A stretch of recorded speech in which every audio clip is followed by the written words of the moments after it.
Good afternoon, and thank you for joining us today. My name is Christina Spearman from Transcat, and I'll be your moderator this afternoon. Our webinar topic today is leak detection and predictive and preventative maintenance solutions. This topic is being presented by Russell Hall from FLIR. Russell Hall is a channel partner manager for FLIR. He has been with FLIR for over 2 years and is a level 1 certified thermographer. Russell is based out of Wisconsin and supports Transcat nationally. We expect today's presentation to last roughly 45 minutes, and then we'll answer any questions that have been submitted. During any time of the presentation, you can send questions through the question box to the right in your webinar controls. I also want to mention this webinar is being recorded. Each of you will receive a follow-up email with a link to the recorded webinar and the slides of today's presentation. At this time, I'm going to turn the presentation over to Russell. Great, thanks, Christina. Thanks for having me and Transcat for putting this on and be able to talk about some of our solutions around leak detection. So really excited to do this, and like Christina said, if you got any questions, feel free to put them in the chat box.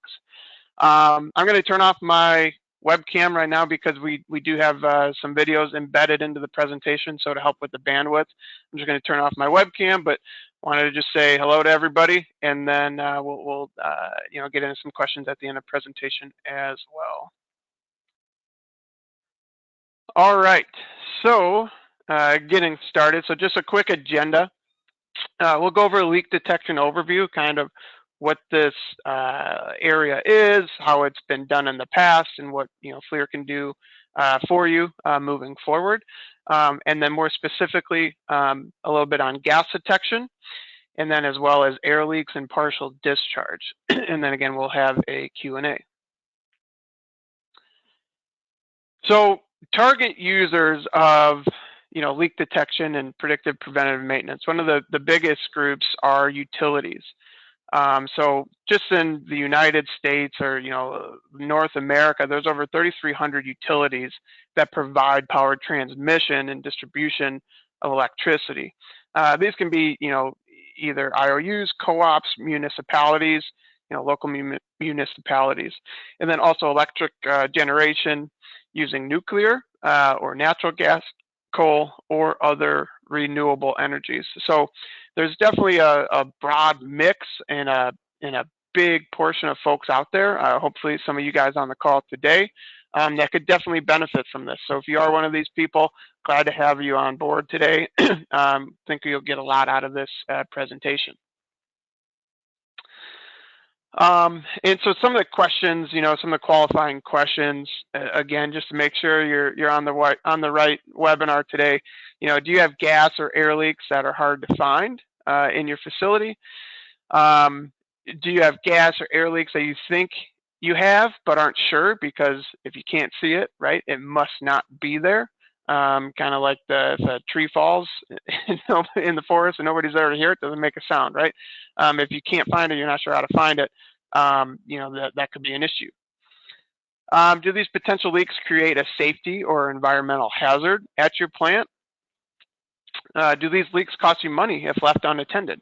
Right, a lot of, and we'll get into this, a lot of money is spent for bringing gas in or compressed air in through a facility. And if those leaks go unattended, it's a cost hit to you, as well as the safety of the plant and your people. Do you want to find partial discharge failures? Do you want to improve the reliability of your operation? Right. So if you catch these leaks and you fix them right away, you make that corrective action, you're going to have more uptime in your facility. That's going to improve your reliability and your efficiency. Do you wish every employee had access to a thermal camera for quick checks and safe working environments? Do you think thermal imaging cameras are expensive? So we'll dig into a lot of these questions throughout the presentation, but definitely if you answer yes to any of these questions, then your time will be well spent, and there's a potential for you to improve your facility, your maintenance, your operations. So again, glad to have you here today. So when we talk about gas leaks, right, and what that is, first, gas is invisible to the naked eye. And so since the early 80s, the gold standard for leak detection has been Method 21 or TVA, called a toxic vapor analyzer. This is a slow and labor-intensive solution. It takes several days to complete a thorough survey. In addition, the TVA must be in contact with the leaking component in order to detect the gas. So if the operator misses the leak point, that joint or that valve, it may go unnoticed. This also requires the operator to be put in harm's way during the inspection because they got to be, very close to a lot of this. Another method is the SNOOP or soap and water test. This, you put soap over, again, all those valves and a little bit of water. And if you get some bubble coming up, you know that you have a leak there. It's going to activate and turn that soap into a bubbly substance. If not, if nothing's leaking, then it's just going to remain on the surface and not do anything. Again, this is very labor intensive, having to hit all of those different spots throughout your facility, dragging around a bucket of water, dragging around your soap to do those tests.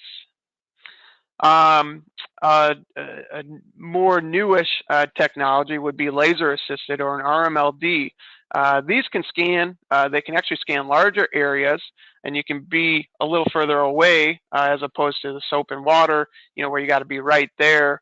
So you can be a little further away, but they're limited in the number of gases that they can detect. So the development of optimal gas imaging has really revolutionized how gas detection is done. And so, FLIR definitely has a ton of solutions in that market. So again, some common challenges that we kind of just went over.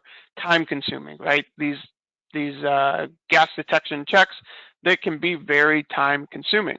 It can be hard to pinpoint where the leak is coming from because you got so many different spots throughout your facility, especially around energized equipment, right? In this picture you see, danger, no smoking or matches, can be lit.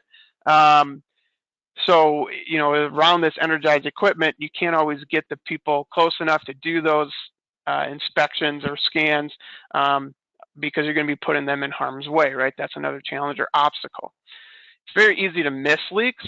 These leaks could happen right under your nose and you just walk right by it, right? Because humans, we don't have the sensing to pick up on all of these. It's very small leaks, but again, that left unattended turn into very big problems. And then also expensive, right? And this is dealing with like the gas, right? The gas that you pay for is very expensive. Why waste it, right? You're running this through. It's like if it's a cold day outside, 0 degrees outside, and you got the heat in your house turned up to 70 degrees, to keep you warm. You're not going to open up your windows or your front door and let that heat escape, right? So you're using the gas, you need it, it's expensive. Why waste it? Let's be more efficient with the gas that we're using. Also, environmental damage, right? Especially with an SF6 or a methane leak, right? Everybody, is more environmentally conscious, and these leaks can be bad for the environment as well. So we want to do our part in keeping this, this world clean. And then lastly, safety. Again, with some of these leaks, maybe it can cause an explosion, catastrophic damage to your equipment, and even worse, maybe to the people or your workers that are there, resulting in the loss of life. So we definitely want to keep that in mind as well. So this slide, a little bit like, do you or your employees wear PPE or FLIR clothing, right? Everybody's on mute, but this is, really a rhetorical question anyways, because the answer is yes, right? We all are wearing this stuff when we're doing our scans and when we're doing our work. But when it boils down to is that PPE is really like seatbelts. It's the last line of defense. The seatbelts, they're not going to prevent the car from crashing, right? If you're driving in your car, just because you put a seatbelt on doesn't mean that you're not going to crash. You still need to have a license. You need to know how to drive that car. You need to be paying attention to the road signs, the speed limits, right? If it's night outside, if it's dark outside, you got to have your headlights on so you can see where you're going, right? PPE is the same thing, right? It's not going to prevent all of that stuff. It's just going to hopefully save you if one of those things does occur. So again, do you drive at night without headlights? No. So why do we do electrical work in the dark, right? What if we could bring more of these dangers to the forefront, and then we could better avoid them? So there has to be a better way. What if you could scan large areas quickly and safely at a distance like an RMLD? What if you can pinpoint exactly where it was coming from, like a snoop or a TVA sniffer? And then what if you could document in a picture or a video the exact location of a gas leak to make repairing faster, right? Because that's basically what it boils down to, solving the issue faster and more efficient. So with that, right, the big ta-da is, a solution I want to talk to you today about is our GF77, our FLIR GF77 camera. This is the first optical gas imaging camera that is versatile enough to also see thermal. So it can do gas and thermal. And then again, we just have this map of all these different places where this is relevant, right? Where this product definitely is relevant. So if you're in one of these facilities, definitely give this a check. So this camera, being the most versatile on the market, can do a multitude of things. One, it can detect methane leaks. Two, it can also detect SF6 leaks. It can also detect ammonia and some other gases. And then again, it can also do thermal imaging, finding those hot spots. So we've never had a camera that can do both thermal and gas, let alone, really anybody else on the market. So super versatile camera here that's getting, definitely delivering the most bang for your buck with everything that it can do for you in your facility. So how does optical gas imaging work? Well, so you have a leak, right? And we want to find it. So the camera sees more than the gas only. It sees the things in the background, like in this instance, the pipes or the people, the ground plants, etc. But the gas blocks energy from those things from reaching the detector and shows up as smoke. So the detector actually sees everything behind here, but then when we have this gas leak come through, right, now that's going to prohibit the detector for all that sensory information coming back to the detector. So when it sees that, it actually kind of looks like smoke, and we'll look at a couple videos here in a minute. So when we have that blocking, we know that there is a leak there because we should be able to have a clear sight, a clear path to see what the camera is actually pointing at. So the electromagnetic spectrum, right? Where does infrared live? So infrared is just beyond the visible wavelengths, or like the rainbow that we see, right, with our eyes. And so FLIR, we have both mid-wave and long-wave cooled gas cameras. So our mid-wave cameras are going to reside around here, and then we'll have our long-wave cameras, on this end of the spectrum, more in that 7 to 14 microns. So again, what we do is we match the spectral response of the camera to the peak spectral absorption of the gas. So by focusing on the wavelengths that a gas does not absorb, we reduce the energy that reaches the detector to match that of the gas. So basically, here you have different gases, indicated by these different colored lines, right? Ethylene, methane, benzene, and propane. And these are going to absorb or transmit a certain amount. So we actually match the spectral response of the camera to where the transmission, is the lowest here. And so that's where we actually see and we can identify these gases and where that smoke actually pops up. So FLIR, we have an OGI camera for many solutions to meet the demands of many industries. This helps, to show the main gases. This chart right here really helps to show the main gases that a GF77 actually finds. So again, some of those main gases include methane, CO2, CO, R22, and SF6. Those are going to be some of the biggest in the long wave spectrum that we're going to see. So here's a video, and I hope it's not too grainy. I hope it's coming over smooth. But what you can see is this is an image of a fuel gas skid with a methane leak at a power plant.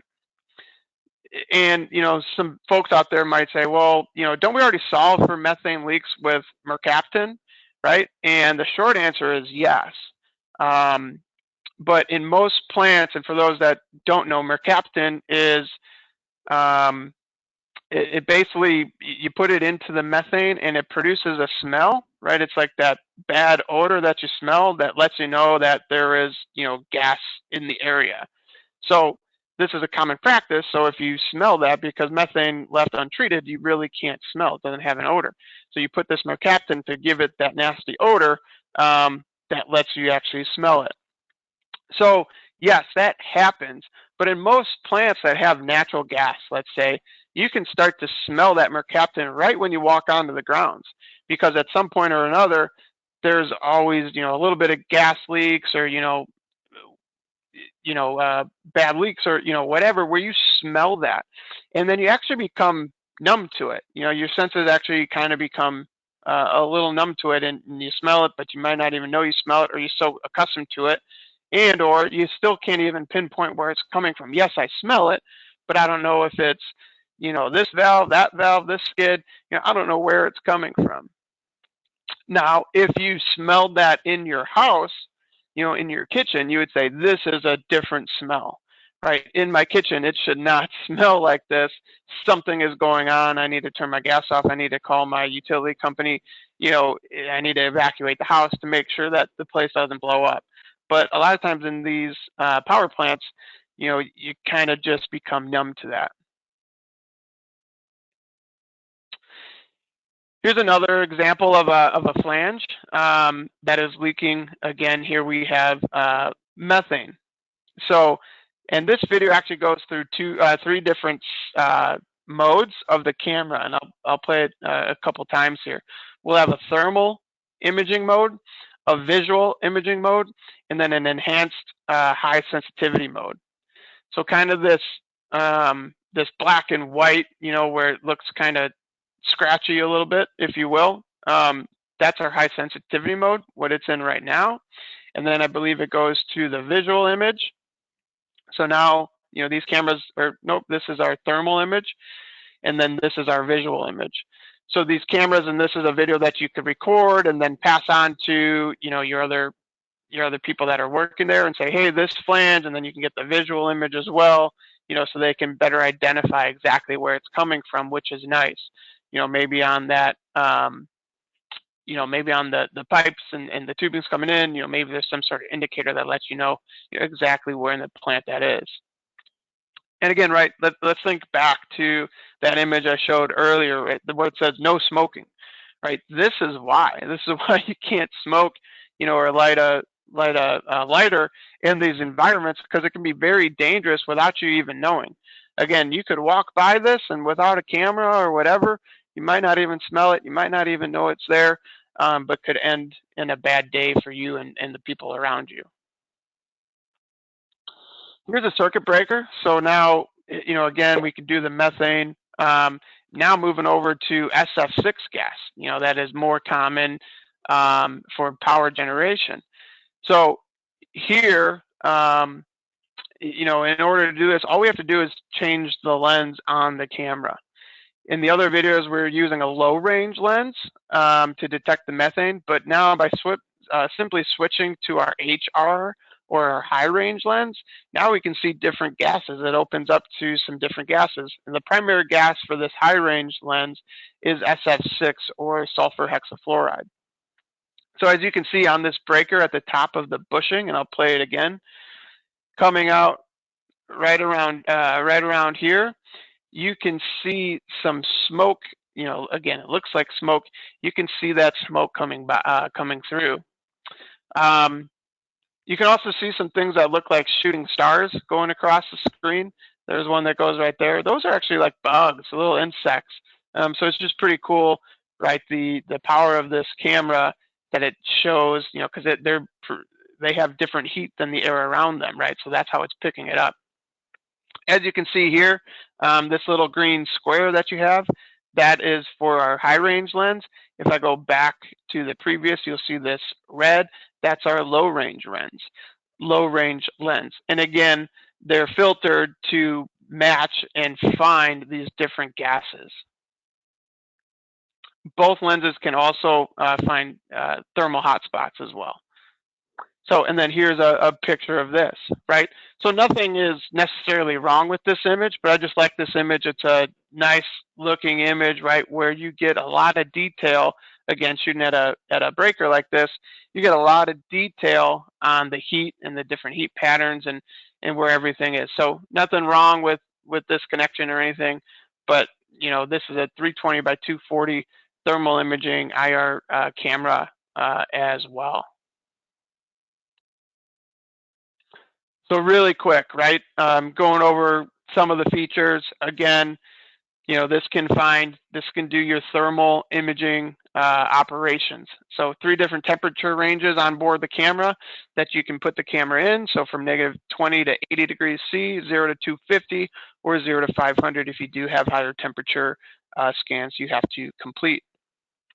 And then for those for that HR lens, again, the spectral range is going to be from 9.5 to 12 microns. Basically, the primary gas for this is going to be SF6, and then secondary gases, ammonia and ethylene.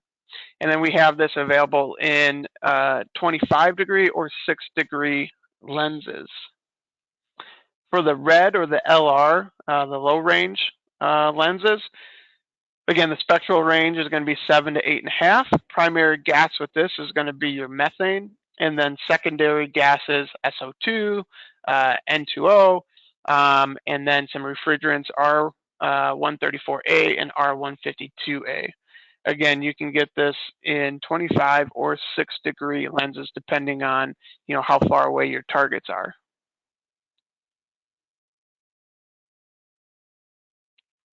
So, and then we do offer this, and Transcat offers this in different bundles. You could get it with 1 lens, you could get it with 2 lenses, 3 lenses, 4 lenses, whatever suits your needs. We definitely have different kits, and you can even add on lenses after the fact as well. Perfect. So that's a little bit on gas detection. Now let's go over to acoustic imaging and the different leaks that we can find with, you know, an SI-124 camera here from FLIR. So first, before we jump into that, I want to show you this chart. This is what we call a depth chart. Maybe some of you guys have seen this before, but basically, equipment and you know, motors and machinery, they go through a life cycle. First, you have your original design, right? You get a thing that's brand spanking new, perfect. You get it off, you know, off the truck, and then you go to install it.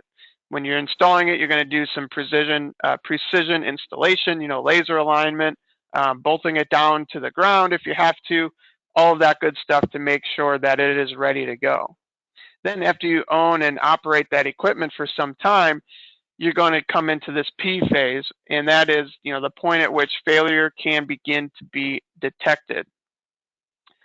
And ultrasonic spikes or ultrasonic activity is actually one of the first things that is an indication that your equipment is degrading.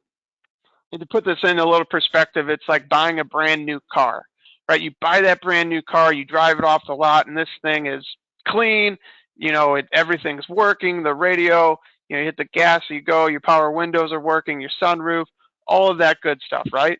It only has 7 miles on it, just from a couple test drives, and that's it. Everything is perfect. Then, you own it for 5,000, 10,000 miles. Okay, great. I got to rotate my tires. I got to change my oil, right? You do those things to prevent failure.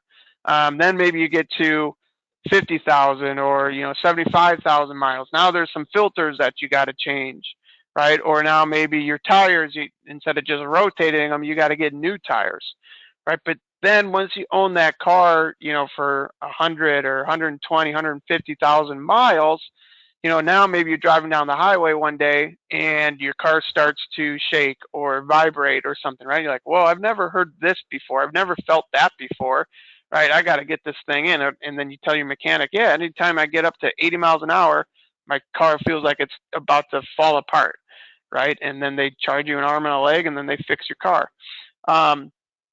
So as we go down this chart, right, ultrasound is actually one of those first things. Vibration is another early indicator, oil analysis, and then thermography, right? If something's starting to heat up, maybe your car, again, you have some smoke coming out from under your hood, right? Hey, that's too hot. It's not supposed to be that hot.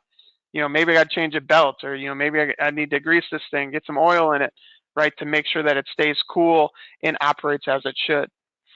So, again, right, all of our equipment is going to go through this life cycle. Eventually it's going to be, functionally fail, and we're going to have to replace it. But the more we can catch up front and early on, the longer we can extend that life, get more use out of it, more uninterrupted use out of it, and, save money in the long run. So ultrasound, right? First, let's describe some of the key characteristics of ultrasound. It's a technology that involves using high-frequency sound waves, which are beyond the range of human hearing, that are produced by equipment. The sound waves themselves are highly directional in nature and tend to be produced by discrete, localized sources. So ultrasonic waves tend to be indicative, again, of equipment degradation. So when we find them, we can use them as early warning signals of our future equipment failures. Ultrasonic inspection tools, they're a valuable part of a comprehensive asset management solution, which is important for helping companies save money, increase product quality and worker safety, while reducing unplanned equipment outages.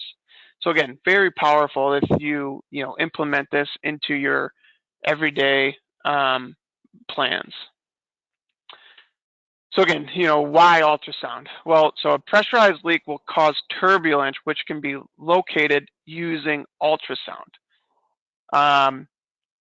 So when that air leak, when you have an air leak into air, finding it using any other method than ultrasound can be difficult, because again, that air leak, it's just regular air, compressed air.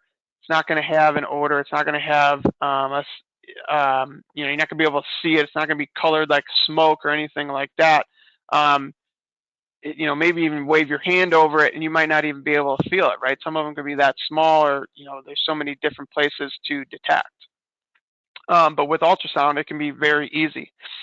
And then one of the common questions that we get too is, what about the background noise, right? I'm working in a facility with a press machine that's stamping out metal pieces, every 2 seconds or something, right? We have all this background noise. How do we filter that out? So there's actually artificial intelligence built into the camera that helps filter that out. And the way that we tune the camera on the, on the sound spectrum there that you see at the bottom, helps eliminate those and helps focus on just the tiny leaks that we're actually looking for, rather than just noise, loud noises in the background. And this is similar to like a dog whistle, right? If you've ever blown a dog whistle before, you know that when you blow it, you can't hear it, but your dog, if it's trained, will perk up and run back to you, right? So dogs' ears are different than human ears in the different sound waves that they can hear. And so this is very similar. We just tune it to only providing us information on what we want to see and block out the other stuff that we don't want to see, or not see, but hear. So again, before I mentioned that, ultrasound can be highly directional. So we use multiple microphones. We have 124 microphones on our unit. That then it's kind of like if you're watching a crime show on TV, right, where they're using the GPS tracker, right? Well, it bounced off of this tower, and this tower, so the subject must be in this area, right?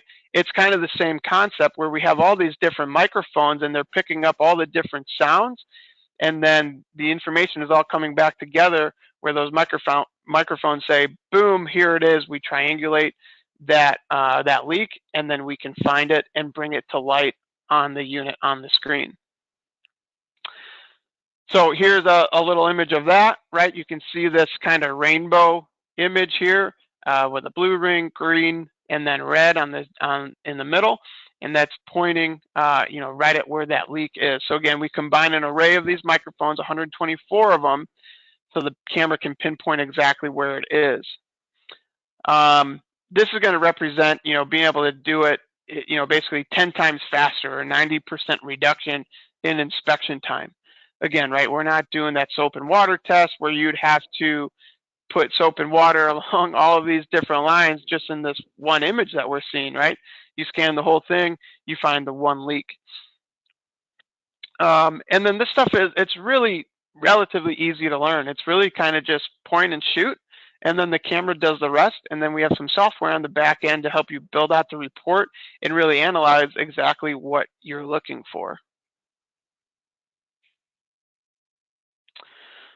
I think I kind of touched on this, but again, why so many microphones? Our unit has 124, which is almost double, some of our competitors. And the amount of microphones, if you're familiar with like thermal imaging, it's similar to the amount of IR resolution that you get, or the amount of pixels, or even on like a television, on a TV, right? You might have a 1080 DPI TV, meaning you're going to have, a lot of different pixels. If you only have, 540, half of that, well, now your screen, and especially if you're watching like a football game or a basketball game, right, it's not going to be as clear. It's going to be a little grainy. So the more microphones, the more detail you're going to get, and the more information and accurate information you're going to be able to achieve when you're doing these scans. So some common applications: electrical partial discharge, compressed air system leaks, and vacuum system leak detection, right? Those are going to be the three big ones. But we definitely, there's definitely some other applications that these can be used for as well. Said it in the beginning, right?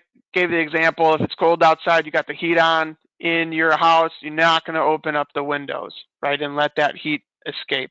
It's the same thing with compressed air, right? We're doing this way too often, where we have these compressed air leaks, and it's just dollar bills flowing out of there, right? Not getting to the end of that run where we're actually using that compressed air to make our gizmo or make our gadget, right?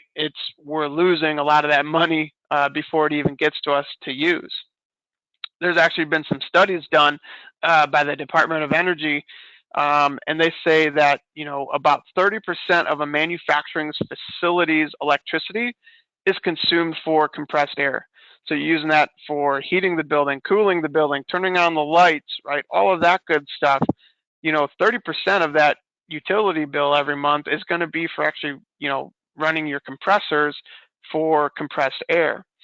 And then on average, a third of that compressed air is actually wasted due to leaks, misuse, pressure drops, and overpressurization, right? So it's not only one thing that you have a leak and you're wasting that money, but it's another thing that at the end of that run, if it's coming out on a pneumatic tool, let's say, for instance, and that pneumatic tool to bolt on, this screw or this lug nut or whatever it is, you need 150 PSI.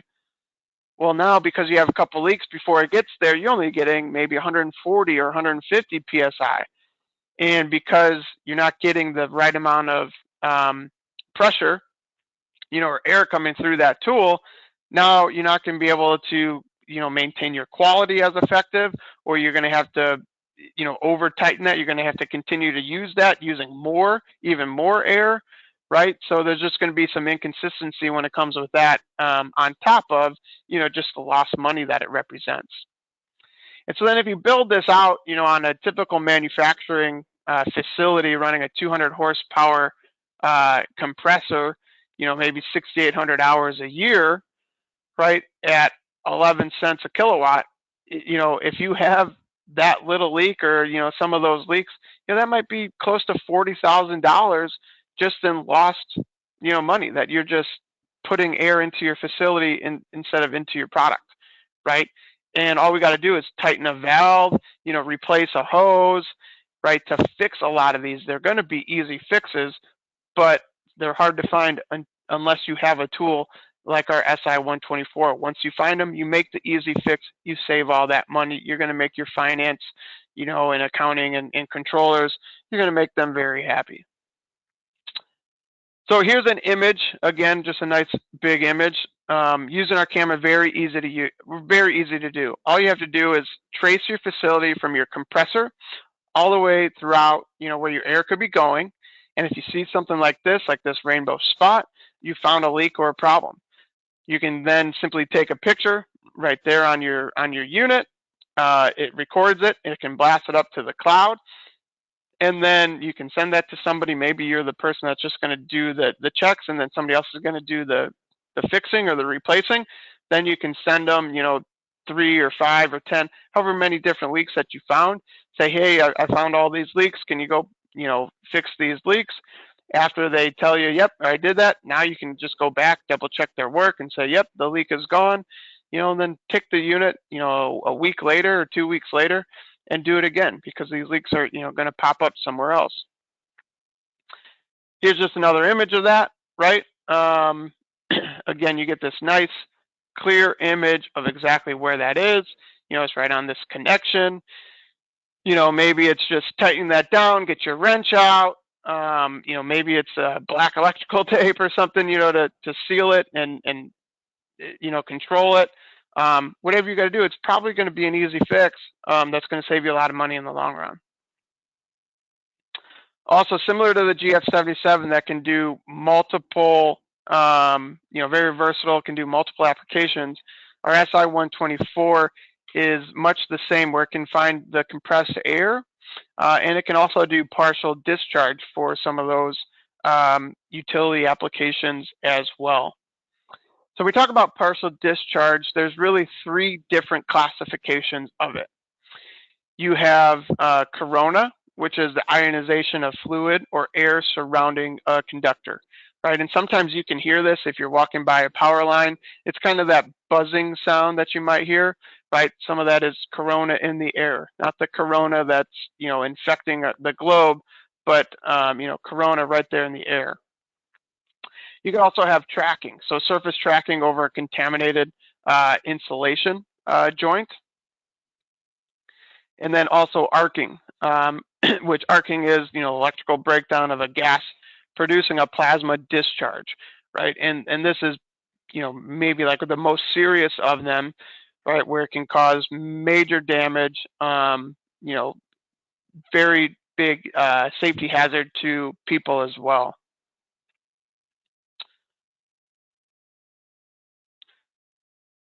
So we'll kind of go through what this looks like. My slide is going slow. Hopefully, there we go.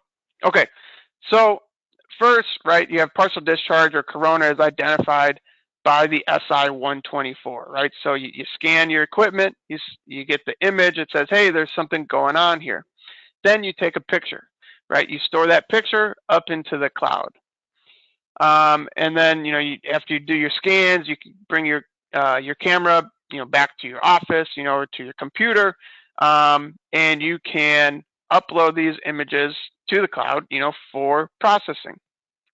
And then it goes into our sophisticated AI engineer, right, that processes the data. So that's really the brains of the operation that you see here. And it can classify it into 3 different things. 1, a discharge into the air, 2, a discharge to component, or 3, a discharge internally, right? And if you get a discharge internally, that's going to be the ones that are going to be most indicative of a problem and that you're going to want to address. And again, the nice thing is that this software will do that for you. So if you have, some discharge into the air, there's going to be a certain amount that is normal, that is not necessarily a cause for concern. So just by taking the picture and finding that leak doesn't mean that you got to, get on your cherry picker, climb up there and actually fix something.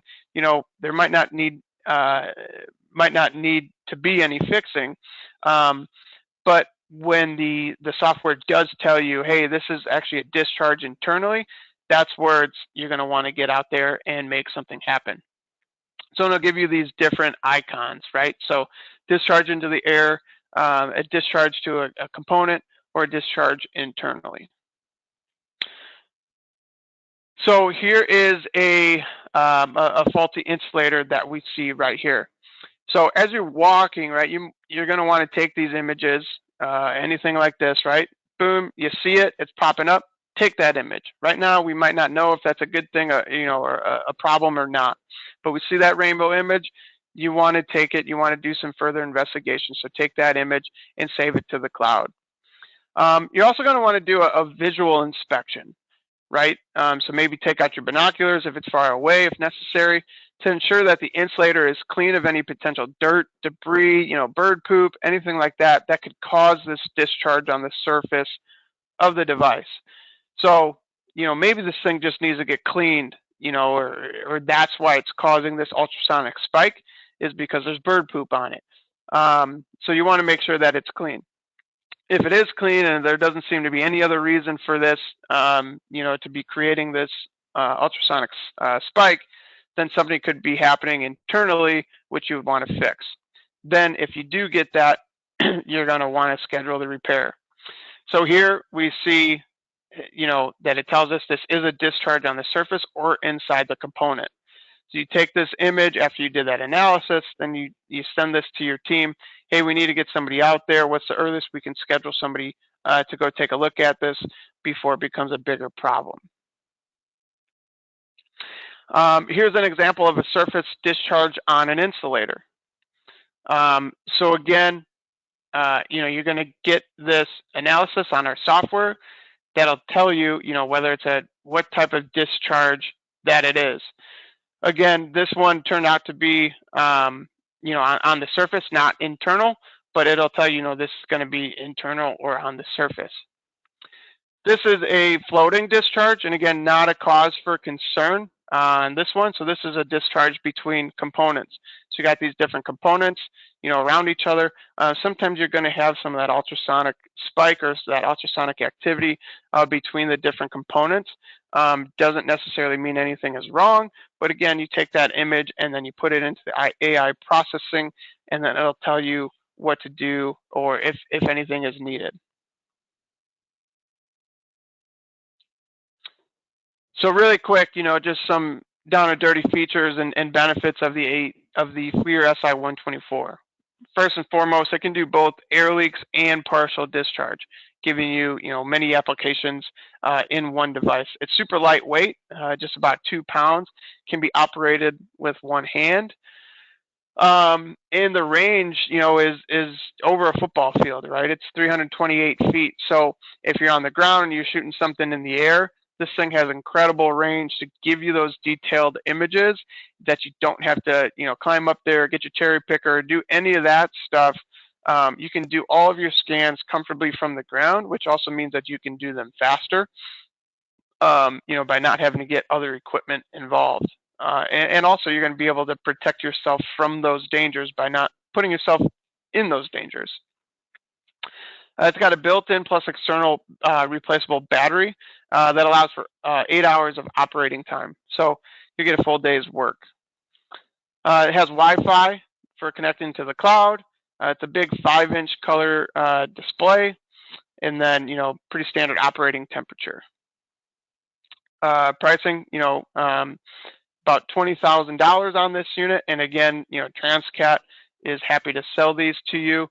We can also get demos or, potentially rentals out to you if you want to try these out as well. Perfect. So, Christina, I think I kept it around that 40 to 45 minutes. Yep. And did we have any questions come through? Yeah, let's get to the questions. Thanks, Russell. So that concludes the presentation portion. We're going to move to the question and answer session. As a reminder, if you want to submit a question, you can do so in the question box in your webinar controls. So let's get to the first one. Can you add lenses to the GF77 after you purchase? Yeah, great question. Absolutely. Yeah, so if you start out, you know, and you say, oh, I'm only interested in the low range lens, right, to, you know, find these certain gases, but then, you know, a year later, you're using it in a different application and you want the HR lens.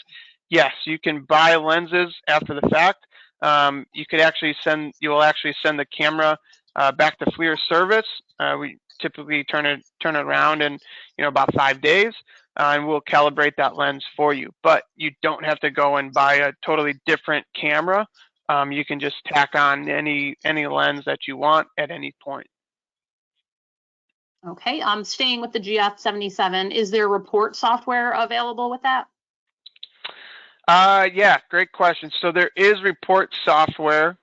It's our FLIR Thermal Studio, which is the same, basically the same reporting software that you can use with all of our other thermal imaging cameras. Also, we have something that's called Route Creator, which is really great. So a lot of our utility professionals like our Route Creator. So what Route Creator is you can pre-populate in your camera a different route. So if you got to inspect, you know, this connection, that connection, this panel, you know, this circuit breaker, you know, whatever it is, you can actually pre-plan your route. And then as you're going through your workday with your camera, it'll say, okay, the next thing that we have to take an image of is this.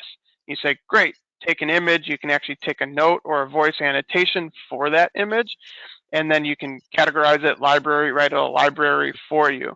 Then once you're done with that, then you go on to the next thing. It'll say, next, we got to go here. So it's really good for a couple of reasons. One, it'll make sure you can, you know, think critically before you go out into the field, everything that you have to do, and then put it in there. If you don't do that, right, you get out in the field and then, you know, maybe take a phone call, or, you know, you forget to do a scan and then you got to double back, right? You know, more footsteps, or you got to get back in your car because you got to do something. This will actually help you make sure that you check off everything on your list, and that you do it in the most efficient route possible.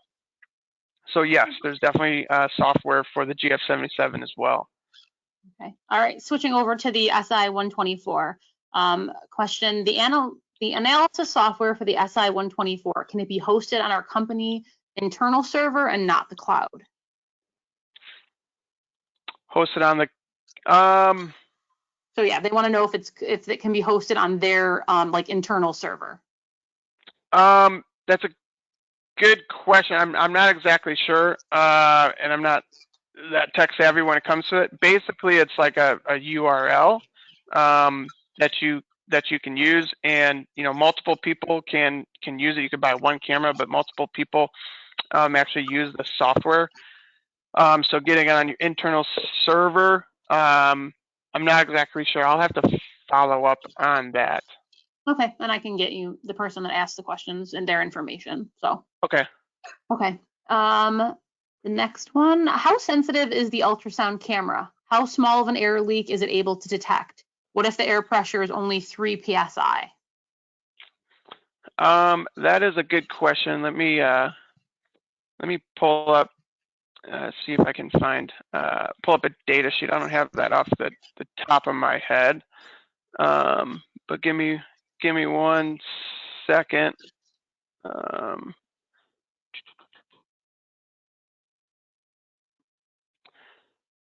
I just don't want to misplace it, but I know I do have, or you know, misspeak, but I know I do have it on a data sheet. So the SI-124, and a lot of this content too, like data sheets, Christina, as you know, can be found on your guys' website on the product page for the SI-124. But I got it pulled up right here.